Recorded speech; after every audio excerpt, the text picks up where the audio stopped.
হেসে না হয় মুক্তি দিলাম, কেঁদে আর পেলাম কই।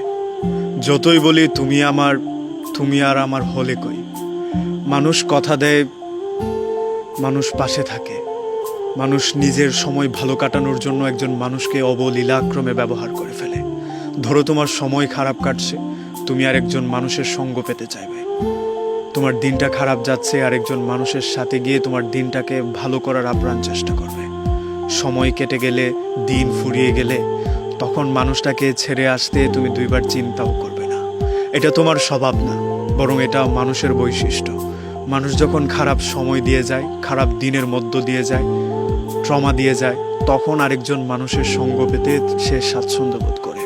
তখন তার মনে হয় একজন মানুষ পাশে হলে ভালো হবে। কিন্তু একটা মানুষের সাথে গিয়ে ভিড়া, একজন মানুষের কাছে থাকা, একজন মানুষের সাথে প্রত্যেক দিন কথা বলা, উঠা বসা করা, সেটা যে তার অভ্যাসে পরিণত হয়ে যায়, তখন সে আর চিন্তাই করে না।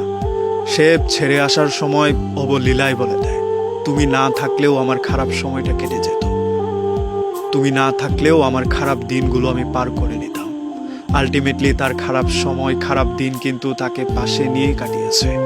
তার খারাপ সময়টা সে ছিল বলেই ভালো কেটেছে। তার খারাপ মুভমেন্টগুলো সেই ওভারকাম করে দিয়েছে। অথচ সব কিছু ভুলে গিয়ে মানুষ আরেকটা মানুষকে ছেড়ে আসতে দ্বিধাবোধ করে না।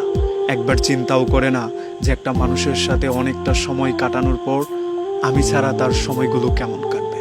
সে চিন্তা করে না আমি এতদিন তার পাশে ছিলাম, আমার খারাপ সময়গুলোতে সে আমাকে সহায়তা করেছে।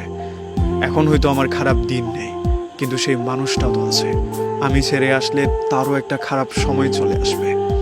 এভাবে মানুষের ছোঁয়াচে রোগে একটা সবই মানুষ একাকিত্বকে বেছে নিতে বাধ্য হয়। মানুষ শুধুমাত্র বলার জন্যই বলে, একাকিত্বকে উপভোগ করতে পারলে পৃথিবীতে সবচেয়ে সুখী মানুষ হওয়া যায়।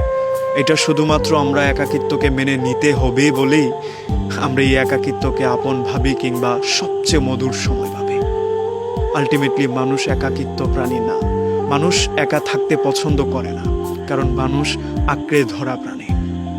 তারা মানুষের সঙ্গ পেতে চায়, মানুষের সাথে থাকতে চায়, মানুষকে নিয়ে মানুষ বাঁচতে চায়। আরেকজন মানুষ এসে হেসে খেলে আরেকটা মানুষকে একাকিত্বে ডুবিয়ে দিয়ে যায়। এটা মানুষের দোষ না, এটা মানুষের স্বভাব। মানুষ মাত্রই এইরকম হবে। আপনাকে মেনে নিতে হবে আজকে যে বন্ধুটা, যে মানুষটা আমার পাশে আছে, কালকে না থাকতেই পারে। আজকে যার সাথে আমার একটা মধুর অঙ্গন সম্পর্ক, তার সাথে কালকে এই সম্পর্কটা বিষাদে পরিণত হতেই পারে। এগুলো মেনে নিয়েই আপনাকে সামনে এগোতে